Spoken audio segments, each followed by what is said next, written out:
السلام عليكم ورحمة الله تعالى وبركاته. أحييكم من موقع يافي نيوز وأقدم لحضراتكم حصاد هذا اليوم. وفي هذا الحصاد: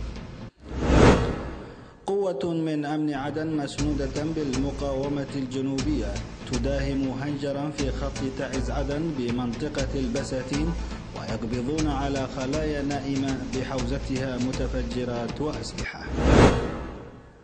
توقف بث قناة صوت الجنوب ومصدر في القناة يعيد ذلك لأسباب مالية. الرئيس عبد ربه منصور هادي يترأس اجتماعا استثنائيا للقيادات التنفيذية والأمنية بمحافظة الضالع.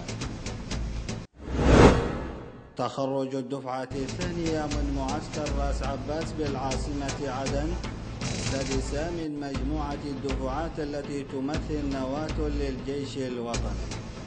جاء حفل التخرج بحضور نائب الرئيس رئيس الوزراء خالد محفوظ بحاح، وزير الداخلية ومحافظ عدن، وقائد المنطقة العسكرية الرابعة وقيادات القوات الإماراتية بعدن.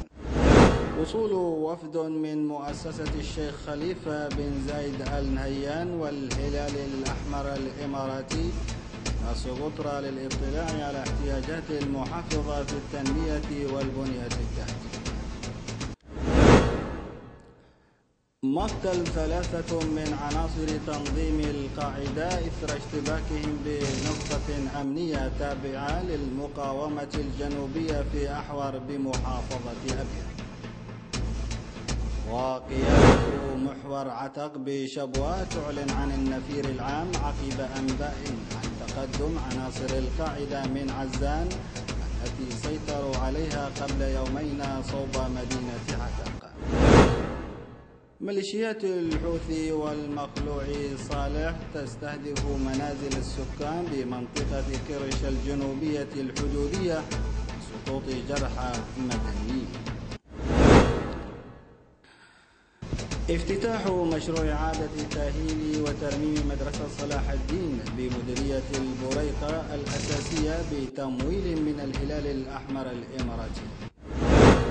ومن أخبار الشمال: حرس الحدود السعودي يتصدون لمحاولة اقتراب لميليشيات الحوثي من الحدود ويقتلون العشرات منهم. استنفار في صنعاء مع تقدم لقوات الشرعية واندلاع اشتباكات مسلحة بالقرب من وزارة الداخلية في حي الحصى. فرضة نهم تشهد معارك طاحنة مع تقدم الجيش والمقاومة الشعبية لتطهير جيوب الميليشيات الحوثية داخل معسكر المنطقة. لجنة أممية تكشف عن شبكتين متتاليتين مخلوع صالح ونجله للالتفاف على عقوبات مجلس الأمن الدولي. وإلى الأخبار العربية والدولية: السعودية تعتقل 55 من أعضاء داعش خلال 8 أيام. مقتل 7 من الحرس الثوري والبسيج في سوريا. إلى الأخبار الاقتصادية: ارتفاع بورصة السعودية ومصر وتراجع المؤشرات. الخليجية متأثرة بتراجع أسعار النفط. مؤشرات الأسهم الآسيوية تسجل تراجعا حادا في التعاملات اليوم. هبوط سعر النفط لثالث جلسة بسبب المخزون الأمريكي. وزارة الدفاع الأمريكية ستطلب 7.5 مليار دولار محاربة الإرهاب. إلى الأخبار الرياضية وفيها: الهلال السعودي مرشح للبقاء في صدارة المرحلة 15 من الدوري السعودي لكرة القدم.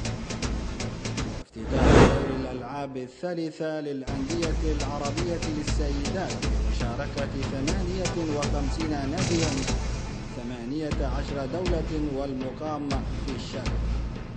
مستمعينا الكرام، بهذا الخبر نأتي وإياكم إلى ختام حصادنا لهذا اليوم، قدمناه لحضراتكم موقع يافي نيوز.